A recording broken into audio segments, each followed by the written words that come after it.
Now, when I talk about early English spirituality, I'm talking about the period of time um, after the conversion to Christianity, but still during the period we used to call the Anglo-Saxon period, the period before the Norman conquest.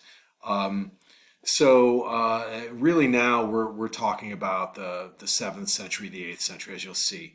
Um, but what's significant here is that the cult of the cross became so pervasive and powerful that in 633 CE, in the beginning of the mid 7th century, Oswald of Northumbria actually attempted to reenact Constantine's strategy by fighting under the sign of the cross at the Battle of what became known as Heavenfield for that exact reason. So you can see how this story, that as I said is more legend than history, was so potent and so powerful that it in fact invited imitation, which tells you something about the power of the cult of the cross in this period.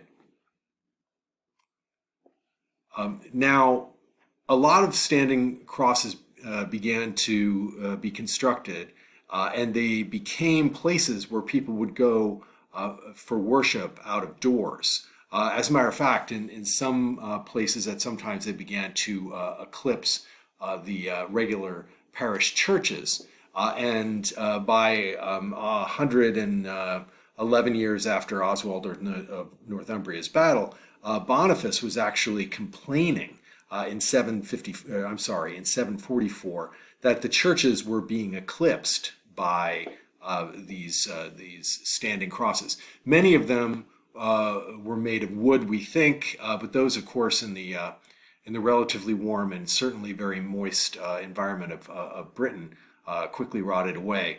However, there are still something like 1,500 standing stone crosses still extant, by which I mean still in existence in Britain. And that really gives you an idea of how important that this cult was, that we have so many of these crosses still remain, even after all of these years.